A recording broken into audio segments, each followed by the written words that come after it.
우리는 에스겔서에 나타난 하나님의 회복, 하나님의 부흥, 그리고 하나님의 희망을 보고 있습니다. 회복, 그리고 부흥, 그리고 희망이라는 이 단어는 우리를 설레게 하죠.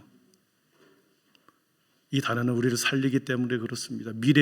이 단어는 미래와 약속이 붙어있기 때문에 그렇습니다. 살리는 언어요, 미래와 연결된 언어이기 때문에 희망, 그리고 부흥, 회복이라는 단어는 우리의 마음을 설레게 합니다. 다시 시작하게 하고, 다시 시도하게 하고, 다시 결단하게 하면서 다시 일어나게 하며 다시 앞으로 나아가게 하는 단어가 회복이라는 단어고, 부흥이라는 단어고, 그리고 희망이라는 단어이죠. 오랜 병상에 있다가 육체가 회복된 사람을 보십시오. 병상에서 오래 있다가 회복된 사람, 얼굴에 화색이 돕니다. 얼굴에서 생기가 돋아납니다. 그의 입술에서는 긍정의 언어가 나오기 시작합니다. 그동안에 병상에서 얼마나 찌들었으면 모든 것이 부정적이었는데 이제 회복하는 것을 보면서 걸음걸이가 활기차게 되고, 입에서 나오는 단어가 긍정적인 언어가 나오게 되고, 힘차게 뭔가를 하기 위해서 앞으로 나아가고자 하는 의지가 그의 앞에 보이는 거죠. 그의 눈빛이 살아나고 생기가 살아납니다. 여러분, 영적으로 회복된 사람을 보십시오. 영적으로 회복된 사람, 영적으로 살아난 사람의 표정은 성령의 은혜의 생기로 가득한 얼굴입니다. 은혜의 얼굴로, 은혜의 생기로 가득한 얼굴. 우리 성도들의 얼굴이 그렇습니다. 아닙니까? 은혜의 생기로 가득한 얼굴, 은혜로운 표정 속에 신앙의 깊은 영성이 흘러나옵니다. 그리고 그 속에 따뜻함과 온기가 느끼고 그 사람과 같이 있고 싶어하는 마음이 듭니다. 왠지 끌리는 거죠. 영적으로 회복된 자의 입술에서는 찬양이 흘러나옵니다. 그렇습니다. 찬양은 아무나 할 수 있는 찬양이 아니거든요. 세상의 노래는 유행가가 틀어지면 나오지만 찬양은 은혜를 경험한 사람이 부르는 겁니다. 기도의 목소리가 힘차게 나옵니다. 우렁찬 기도의 소리가 들립니다. 그리고 그의 무릎은 점점점 낙타 무릎이 돼가는 거죠. 기도 위에 촉촉한 그의 얼굴에서 눈망울에서 눈물이 고이게 됩니다. 여러분, 기도하는 사람, 기도하고 난 후에 눈이 촉촉히 눈물이 고여 있는 사람, 그리고 그 마음에는 맑은 생수로 채워지는 그 사람, 은혜가 회복된 사람의 모습이죠. 모든 관심사는 세상의 돈이 아니요 출세도 명예도 아닌 온통 그 사람의 관심은 성결함에 있습니다. 은혜에 회복된 사람의 관심은 성결함에 있었던 거죠. 예배드림을 기뻐하고 하나님을 경배하는 것이 모든 것의 우선순위에 두고 세상과 나는 간대없고 오직 구속한 주만 보이도다 찬양하며, 그런 모습으로 그렇게 하루하루 살아가는 사람이 영적으로 회복된 사람의 얼굴인 거죠. 계절이 봄으로 바뀌었습니다. 봄은 회복의 시간이죠. 저는 1월 달부터 계속해서 여러분에게 이 회복과 부흥과 희망을 노래하고 있습니다. 계속해서 말씀을 전하고 있습니다. 여러분의 영적인 귀가 열리기를 축복합니다. 여러분의 영적인 눈이 활짝 띄어져서 왜 목사님이 저렇게 매주마다 회복과 부흥과 희망을 노래하는가? 내 삶이, 우리가 속한 교회가, 공동체가 살아나고 일어나서 역동적으로 이렇게 움직이는 모습을 그리면서 여러분 날마다 믿음으로 선포하십시다. 내 영혼아 생육하고 번성하고 충만할지어다. 내 영혼아 회복할지어다. 내 영혼아 날마다 성령 안에서 살아날지어다. 이렇게 고백하기를 축복합니다. 결단하고 믿음의 각오를, 새로운 각오를 가지고 2월을 끝내고 봄을 맞을 수 있기를 축복합니다. 오늘 말씀하는 하나님께서 에스겔에게 다시 회복의 말씀을 주시면서 하나의 비유로 그에게 환상을 보여줍니다. 잠시 후에 보기로 하고, 여러분 에스겔이라고 하는 뜻이 무슨 뜻인지 압니까? 이 에스겔, 선지자 에스겔의 이름은 하나님은 강하시다, 하나님이 강하게 하시다, 그 뜻이 있습니다. 하나님은 강하시다, 하나님은 강하게 하시다. 사람들이 에스겔을 부를 때마다, 사람들이 에스겔의 이름을 부를 때마다 하나님은 강하신 분이구나, 하나님은 강하게 하시는 분이시구나. 늘 에스겔은 정체성을 그렇게 심은 거죠. 강하신 하나님, 강하게 하신 하나님, 그 믿음의 사람이었습니다. 믿음의 청년, 그 에스겔이 포로로 끌려가 버립니다. 아무런 장래가 암울해버렸습니다. 모든 소망이 사라지기 시작합니다. 믿음의 청년이라 할지라도 끌려가고 노예가 되어 있는 한, 어떤 꿈도 빚어도 품을 수 없는 그러한 낙심된 상태, 5년의 시간이 흘러갑니다. 하나님께서 5년이 지난 어느 날 하나님께서 그에게 찾아와서 그를 선지자로 부르고 시대에 외치는 자로 세우십니다. 에스겔에게 입에 하나님의 말씀을 담고 에스겔의 마음에 하나님의 마음을 담아서 외치게 하였습니다. 시대의 사명자로, 시대의 파수꾼으로 그를 세우셨고 그를 외치게 했습니다. 파수꾼이 뭐 하는 것입니까? 파수꾼이 뭐 하는 사람입니까? 모두가 잠자고 있을 때 막루에 올라서 멀리 보초를 서서 적진을 살피는 사람이 파수꾼이죠.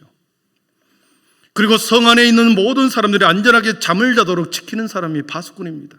지키는 자요, 나를 믿고 안전하게 거하는 그 사람이 파수꾼인 거죠.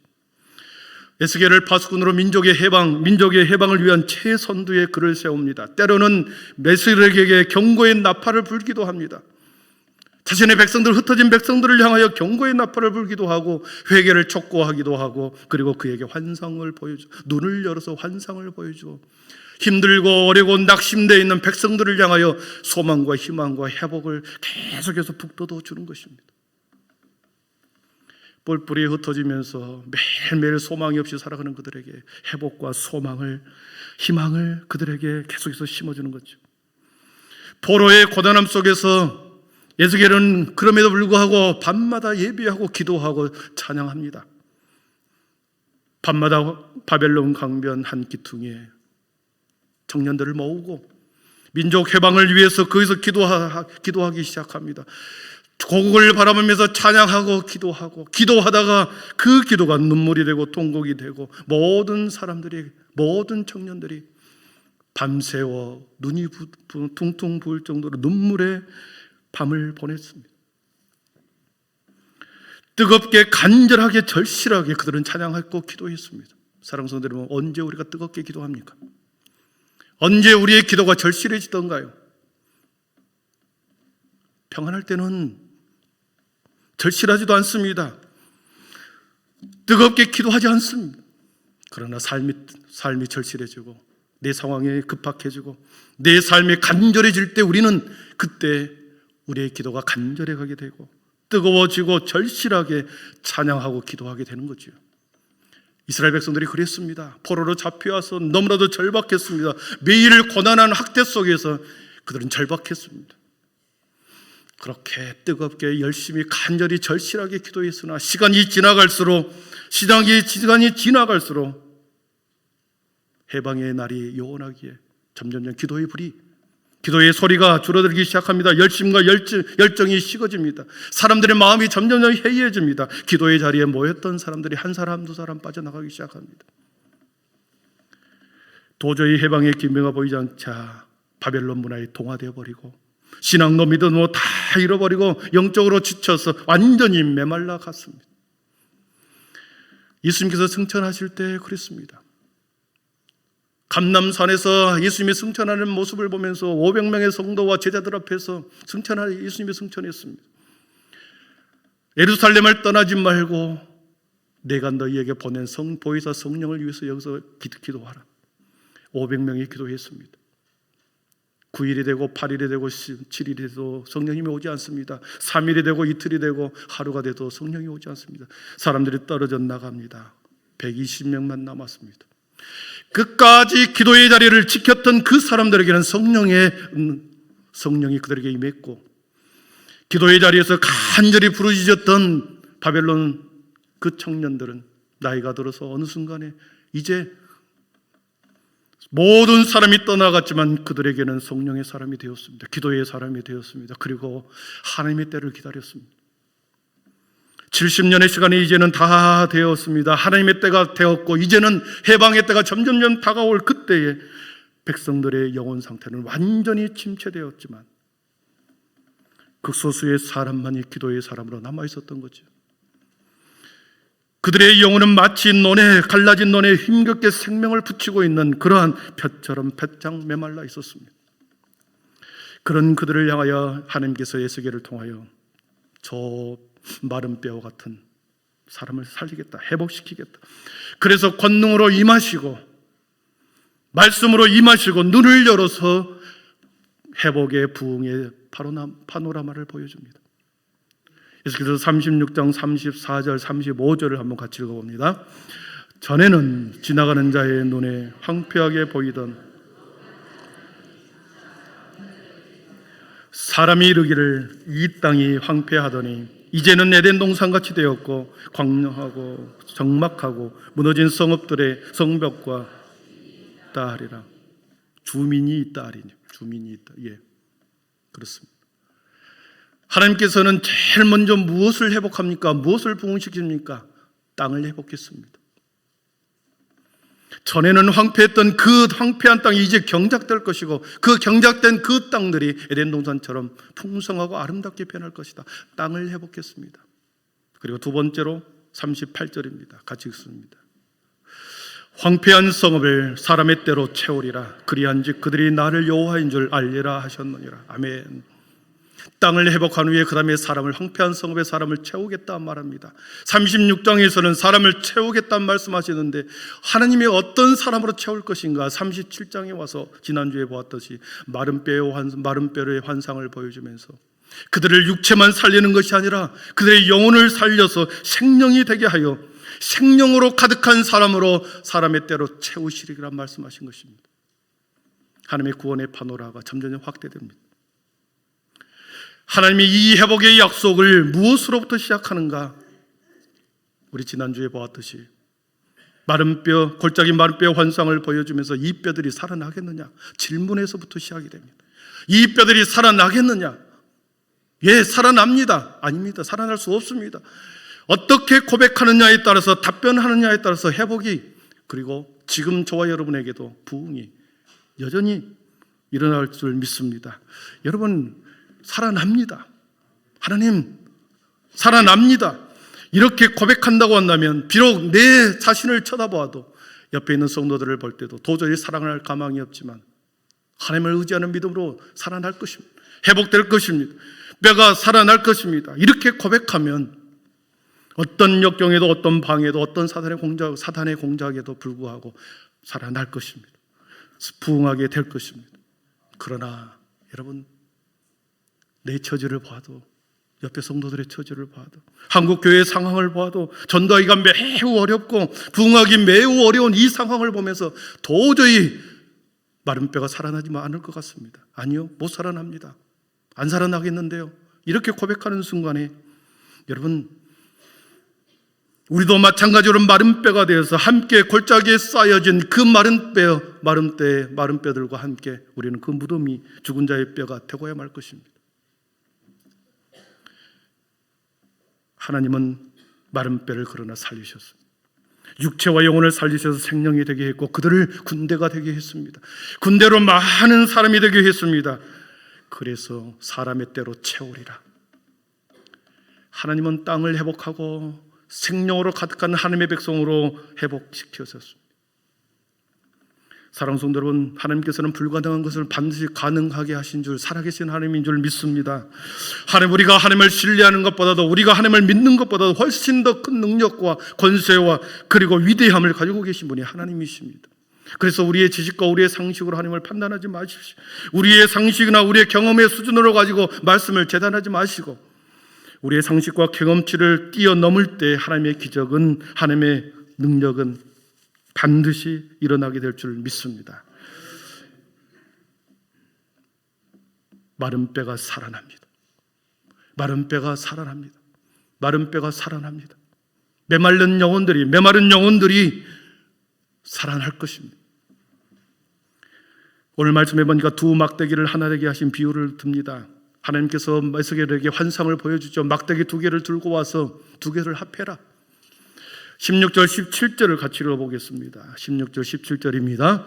인자야, 너는 막대기 하나를 가져다가 그 위에 유다와 그 짝 이스라엘 자손이라 쓰고, 또 다른 막대기 하나를 가지고 그 위에 에브라임의 막대기 곧 요셉과 그 짝 이스라엘 족속이라 쓰고, 17, 그 막대기들을 서로 합하여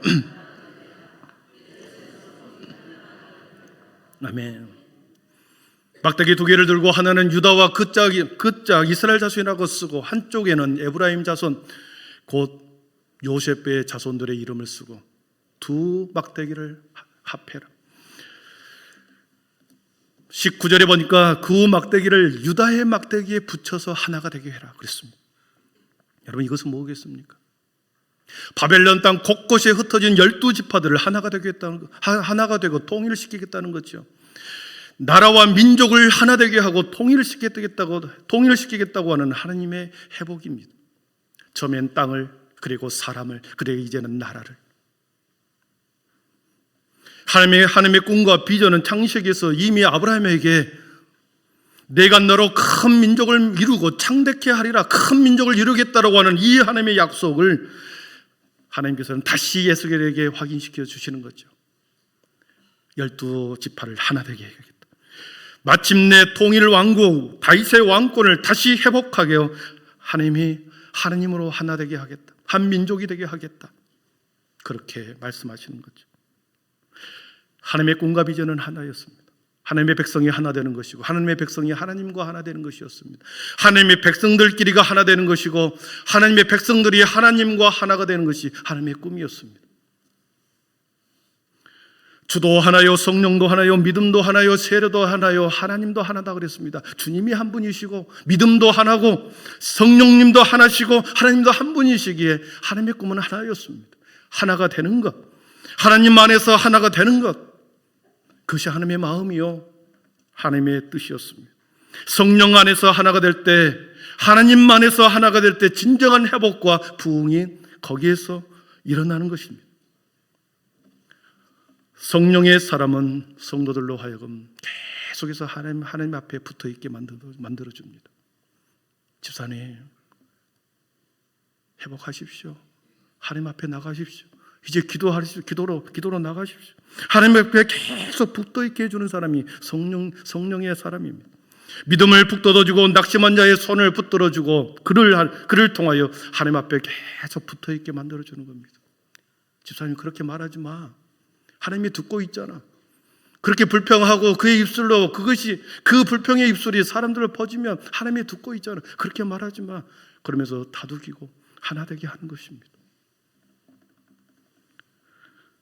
성령의 사람은 늘 소망이 있고 희망이 있고 회복이 그 안에 있었습니다. 그래서 성령으로 하나 되게 하는 것, 믿음의 뜻으로 하나 되게 하는 것, 그것이 바로 성령의 사람의 역할이었습니다. 그러나 보십시오.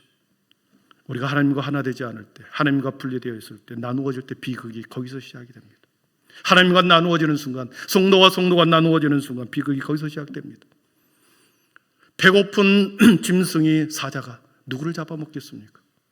물 위에서 떨어져 나가는 짐승을 잡아먹는 것입니다. 나누어져 있는 짐승, 엄마 아빠의 품을 떠나 홀로 있는 어린 짐승을 배고픈 사자는 노리는 거죠. 떨어져 나가고 나누어지고 떨어져 있을 때, 하나 되지 못할 때 비극이 거기서 시작이 되는 것입니다. 두 마음으로 나누어지고 하나 되지 못할 때 거기에서 비극이 시작이 되는 겁니다. 하나님과 아담이 그 마음을 나누게 하는 것은 사단입니다. 하나님과 아담을 나누는 것이 누구였습니까? 사탄이었습니다. 하나님과 아담이 나누어지는 그 순간, 아담은 에덴 동산에서 추방되어 비참하고 유리하고 방황한 존재로 전락해버린 거 아닙니까? 가인과 아벨의 그 형제가 마음이 나눠질 때 형이 동생을 죽여버리지 않습니까? 야곱과 에서가 서로 두 마음이, 형제들이 나누어질 때 20년 동안 떨어져 살지 않습니까? 아브라함과 조카 롯 사이에 마음이 나누어지니 함께 머물 수 없어 그들은 떠나갑니다. 나누어집니다. 그리고 조카는 소돔과 고모라 땅으로 들어가서 결국 심판을 받지 않습니까? 사탄은 루시퍼라고 그럽니다. 하나님과 분리되어 떨어져 나온 타락한 천사를 사탄이라고 그러죠. 그래서 이 사탄은 이 땅 가운데서 세상을 지배하면서 끊임없이 하나님과 세상의 사람들을 하나님과 나누는 역할을 하는 것이 사탄입니다. 마귀는 헬라어로 우리가 디아블로스라고 그랬습니다.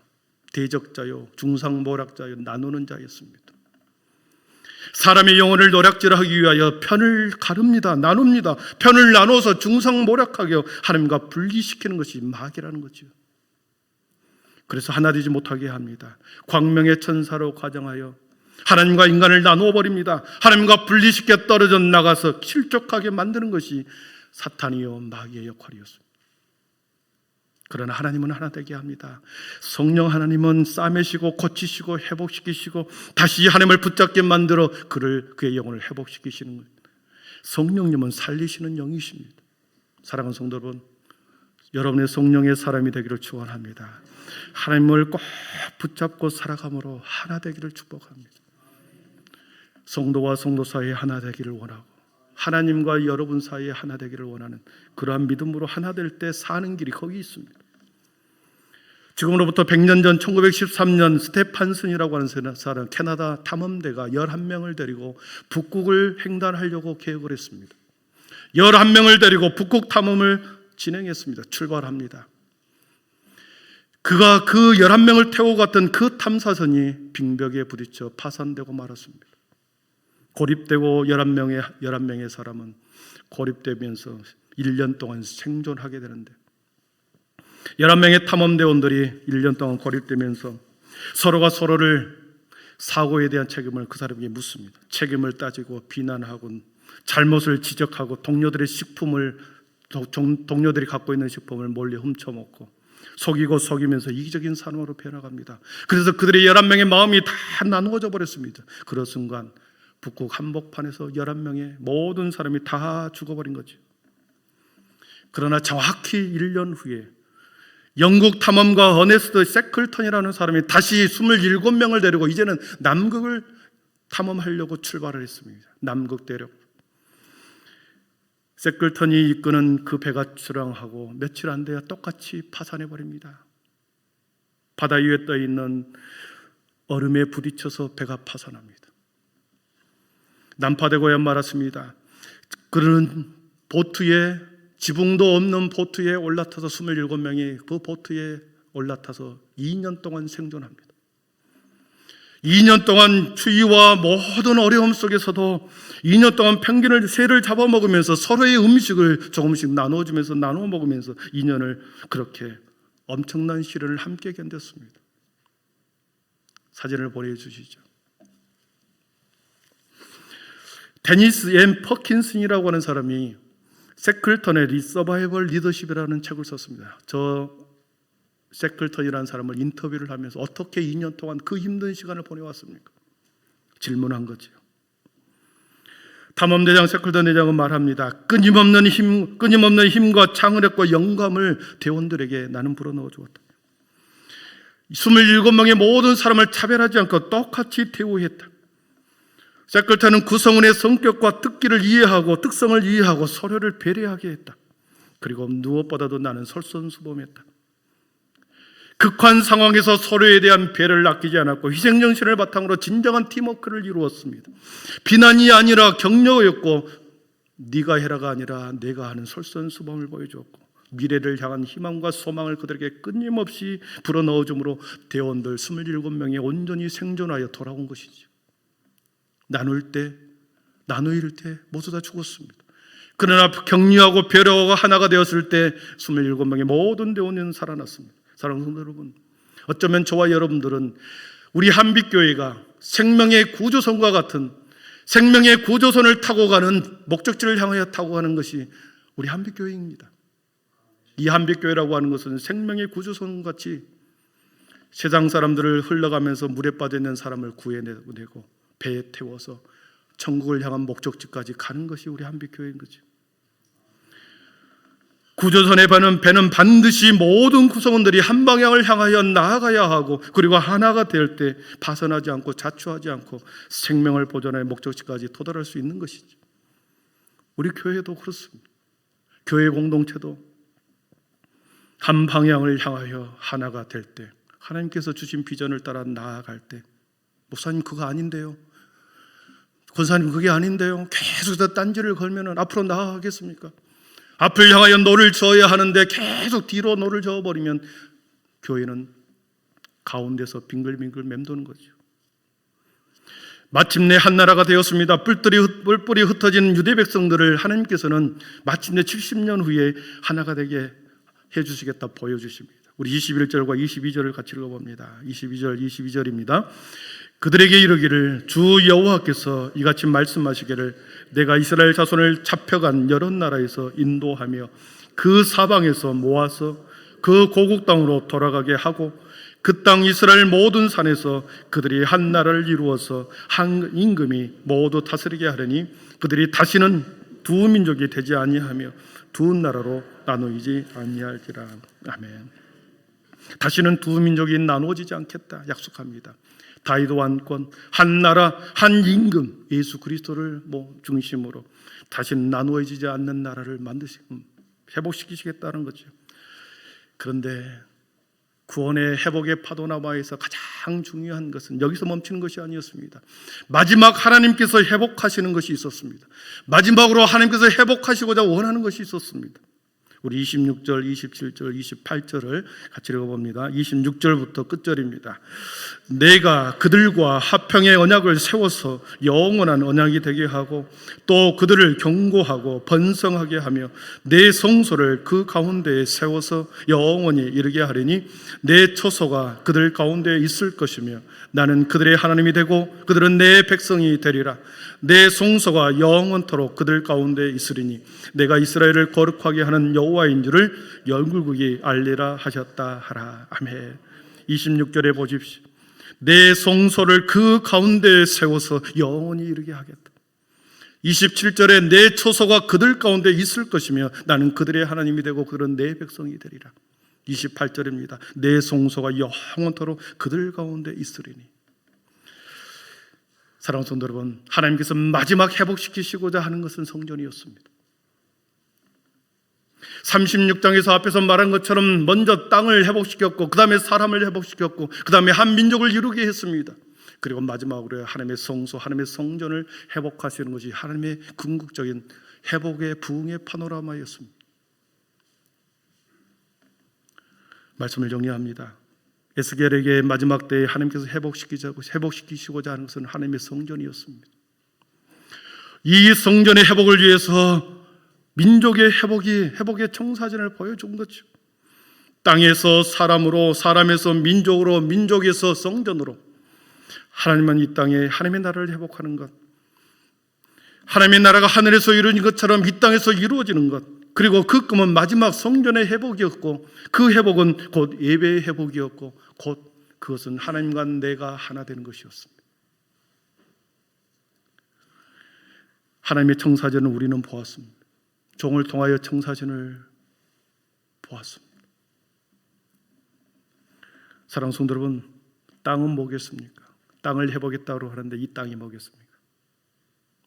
내 삶의 주변입니다. 내 삶의 생업입니다. 내 삶의 주변이 회복되는 것입니다. 내 삶의 생업이 회복되는 것입니다. 학업이 회복되고 건강이 회복되고 내 생업이, 내 남편의 사업이 회복되고 내 삶의 주변이 회복되는 것이죠. 그리고 주민이 성읍에